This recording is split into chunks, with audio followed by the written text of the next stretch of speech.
Tsak ika'y mapapaibig ang bibi mo at ang bibi ko. Love you, pare. Bibo! Bibo!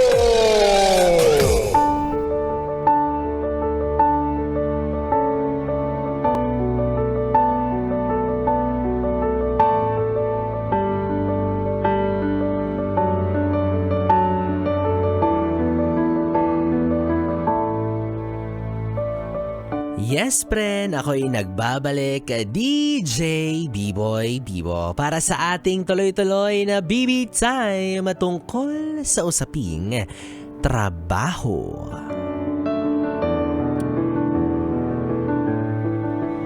Yes, friend, ikaw ba? Ano ba ang iyong hanap buhay? Ano ba ang iyong pinagkakakitaan? Ano ba ang dahilan kung bakit kinakailangan mong bumangon araw-araw sa iyong higaan?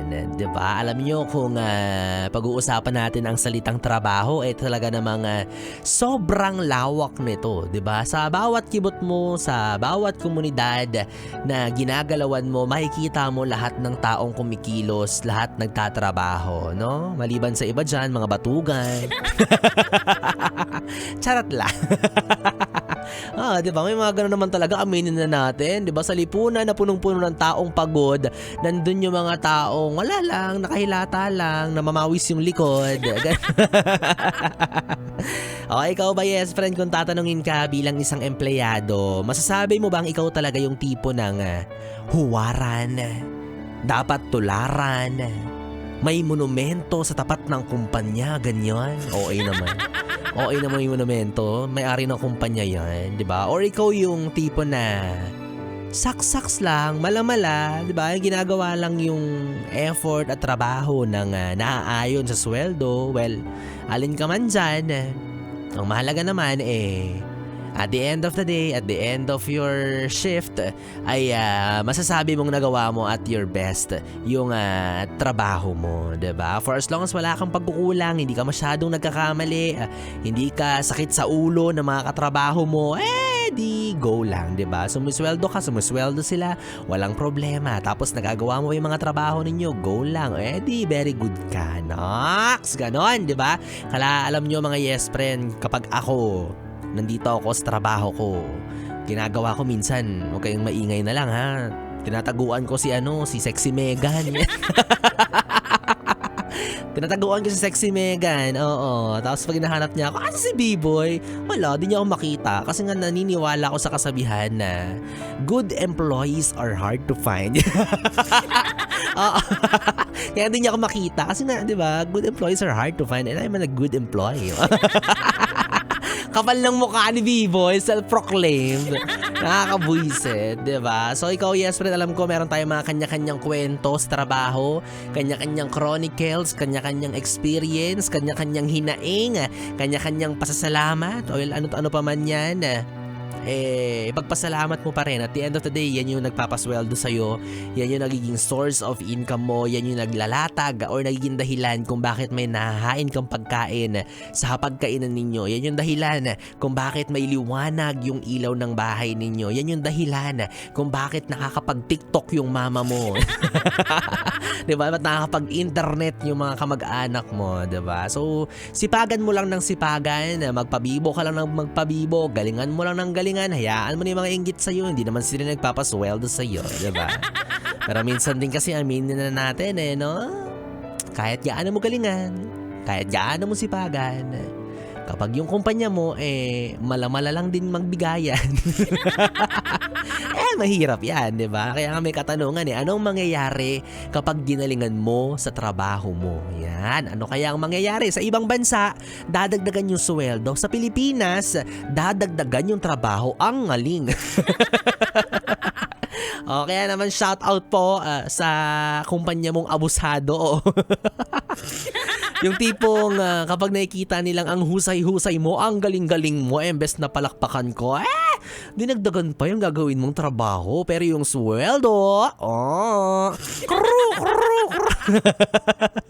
Diba? Yung mga kumpanyang grabe, no? Grabe yung palakpakan sa'yo. Wow, ang galing-galing naman. You are the employee of the month. Diba? Bibigyan ka ng sandamukal na certificates, sandamukal na trophies, sandamukal na recognitions na akala mo naman talaga pwede mo ipakain sa pamilya.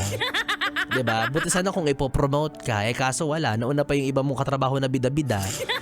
So, tama din talaga no? Yung balance lang. Yung gagawin mo lang yung naaayon sa sweldo mo o di naman kaya basta pakita mo lang na meron kang malasakit sa kumpanya o hindi naman kaya doon sa taong nagpapasweldo mo. And ang isa rin sa pinakamahalaga ginagawa mo ng taus-puso yung serbisyong ginagawa mo, hindi lang doon sa kumpanya or sa boss mo kundi doon sa mga taong kailangan mong harapin kalakip ng trabaho mo, diba? Ganun yun. Kasi yung iba dyan diba? Boss yung gawain dumadami pero yung bayad same ha?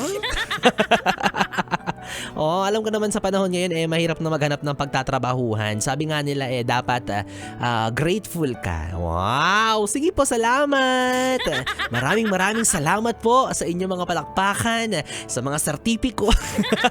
Meron na naman akong bagong ididikit sa dingding ko. Maraming salamat.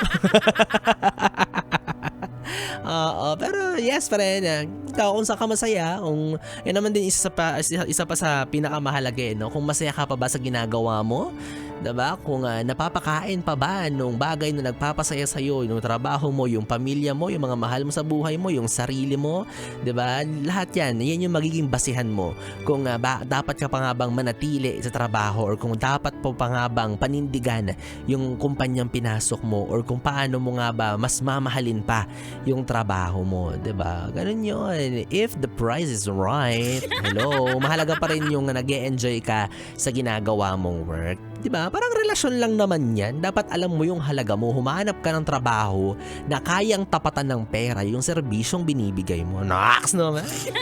Sabi ng magaling lang sa chismis, ha? Ay nako, bahala kayo dyan mga yes friend. Basta ako, kagaya mo ako, mahal ko ang trabaho ko. Kaya naman tayo ay matulog na. Umuwi na tayo. Mahal ang trabaho, tas umuwi na. Well... Yes friend, 3 oras na BB Time ang ating pinagsamahan. Nakapiling niyo po ang DJ na mabilis bumayo. Ang dila sa mikropono. Ako po si DJ B-Boy. B-Boy, Bibo. Magkasama at magkarinigan tayong muli bukas sa parehong oras 9pm to 12 midnight para sa ating programang BB Time. Dito lang sa istasyong No Problem, ang 101.1 Yes FM Solid. Good night, BB. Mwah, mwah.